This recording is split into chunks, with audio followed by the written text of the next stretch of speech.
শুধু একটাই দল, বাংলাদেশ জাতীয়তাবাদী দল বিএনপি। স্বৈরাচার আওয়ামী লীগের নেতাদের সকল অনৈতিক কার্যক্রমের বিরুদ্ধে যুক্তি তর্ক দিয়ে কথা বলায় পটু থাকায় দলের অনেক নারী নেত্রীকে পিছনে ফেলে দিয়েছেন রুমিন ফারহানা। ভাষা আন্দোলনের ১৪৪ ধারা ভঙ্গের নায়কের সন্তান তিনি। জাতীয় সংসদে কার্যকর ভূমিকা রাখা থেকে শুরু করে টেলিভিশন টকশোতে বিএনপি বক্তব্য জনসাধারণের কাছে পৌঁছে দিতে তিনি নির্ভরযোগ্য এক মাধ্যম। বলছি ব্যারিস্টার রুমিন ফারহানার কথা। বিএনপির বিডিও অফিস তিনি ক্ষুদ্র যুক্তি দিয়ে তুলে ধরেন বিএনপির বক্তব্য। চলুন জেনে নেওয়া যাক তৃণমূল থেকে জাতীয় পর্যায়ে তুমুল জনপ্রিয় বিএনপির এই নেত্রী সম্পর্কে। রাজনৈতিক পরিবারের সন্তান ব্যারিস্টার রুমিন ফারহানা ১৯৮১ সালের ১৯ আগস্ট ব্রাহ্মণবাড়িয়া জেলার বিজয়নগর উপজেলার ইসলামপুর এক মুসলিম পরিবারে তার জন্ম হয়েছিল। রুমিন ফারহানার মা রাশিদা বেগম একজন শিক্ষিকা, পিতা অলি আহমেদ বাংলাদেশের রাজনীতিবিদ এবং স্বাধীনতা পুরস্কার বিজয়ী ভাষা সৈনিক। তিনি ১৯৭১ সালে মহান মুক্তিযুদ্ধের অন্যতম সংগঠক। এই কারণে তিনি স্বাধীনতা পুরস্কার পান। অলি আহাদ তার জীবনে দীর্ঘ ১৯ বছর কারাগারে কাটিয়েছেন।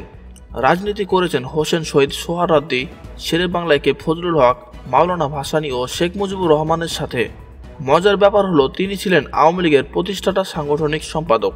বাবা মায়ের একমাত্র সন্তান রুমিন ফারহানা হলিক্রস উচ্চ বালিকা বিদ্যালয় থেকে মাধ্যমিক এবং ভিকারুন্নেসা নুন স্কুল অ্যান্ড কলেজ থেকে উচ্চ মাধ্যমিক সম্পন্ন করার পর লন্ডন বিশ্ববিদ্যালয় থেকে আইন বিভাগে স্নাতক সম্পন্ন করেন।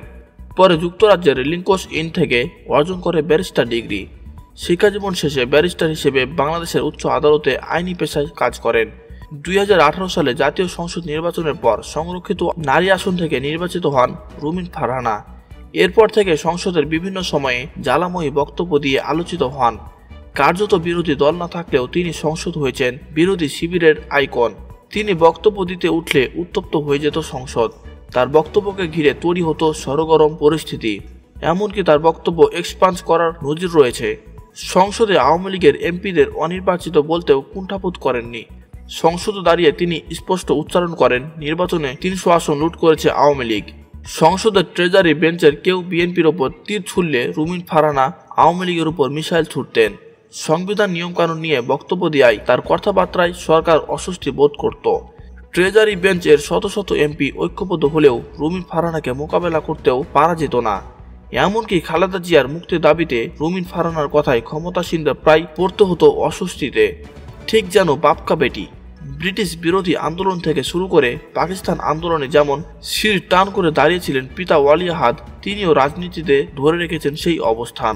সংসদে যাওয়ার আগে টেলিভিশন টকসের পরিচিত মুখ রুমিন ফারহানা একাদশ জাতীয় সংসদের আগেই আলোচনায় আসেন। তার নির্বাচনী এলাকা বিভিন্ন এলাকায় তার জ্বালাময়ী বক্তব্য সামাজিক যোগাযোগ মাধ্যম সহ বিভিন্ন গণমাধ্যমে ছড়িয়ে পড়ায় দ্রুত তিনি পরিচিত পান। অবশ্য একাদশ জাতীয় সংসদ নির্বাচনে ব্রাহ্মণবাড়িয়া ২ আসন থেকে মনোনয়ন চেয়েও তিনি পাননি। ওই আসনে উকিল আব্দুল সাত্তারকে বিএনপির মনোনয়ন দিলে তিনি বিজয়ী হন। পেশায় আইনজীবী ব্যারিস্টার রুমিন ফারহানা বিএনপির কেন্দ্রীয় কমিটি সহ আন্তর্জাতিক বিষয়ক সম্পাদক।